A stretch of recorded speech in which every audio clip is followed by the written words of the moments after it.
Part 2 of the Meiringspoort video series covers the section from the 8th to the 12th kilometer and includes the interpretive center as well as the main waterfall. If you intend driving this pass, it's important to watch Part 1 first, which contains the Google Earth orientation clips as well as important safety, historical and tourism information. Meiringspoort was first wrecked on horseback in 1854 by Sir John Maltino, accompanied by the father and son engineers of Andrew and Thomas Bain. Mr. J.P. Meiring, after whom the poort is named, plotted the first bridle path through the poort many years earlier. The poort falls within the control of the Swartberg Nature Reserve, which falls under the jurisdiction of Cape Nature Conservation.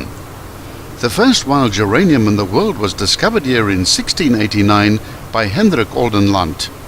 There are about 6 picnic areas and rest stops, and all are immaculately clean, and 3 of them have toilet facilities.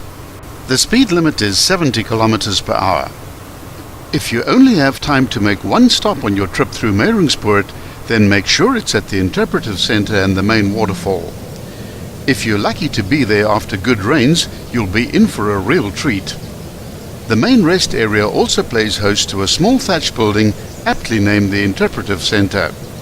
Here you can step inside and learn about the history of the poort as well as the waterfall before you take the short walk up to the falls. There are also toilet facilities here as well as at the other 5 rest stops along the length of the poort. Once through the turnstile, a flight of easy concrete steps with a handrail leads up towards the waterfall. These steps were hewn out of the rock in 1925 in preparation for a visit by the Prince of Wales. The path was further improved in 1948, and if you're observant on your return trip along the path, you'll see a date marked 1948 etched into the face of one of the concrete steps. Along this path you'll enjoy elevated sweeping views of the roadway curving its way through the poort. Be careful to remain behind the barrier, as there are some very steep drop-offs just behind the first line of shrubs.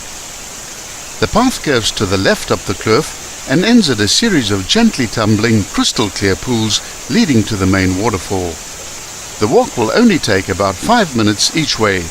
The waterfall tumbles over a hard sill down 13 meters of a sheer drop down the rock face into a very deep pool. So deep that for many years it was rumored to have no bottom, but in 1987 divers established the pool's depth to be 9 meters.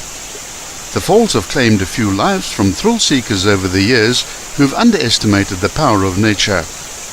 Be careful close to the falls, as the rocks can be slippery, especially so in the winter months. It's a charming spot to stop for a picnic or a light lunch if the sound of water thundering into a rock pool is music to your ears. Meiringspoort hosts a unique plant species found nowhere else in the world. It's a member of the heath family called the Erica Astroites, so called after its star-shaped leaves, and it only grows along 2 small drainage areas in the poort. It flowers between late August and mid-October.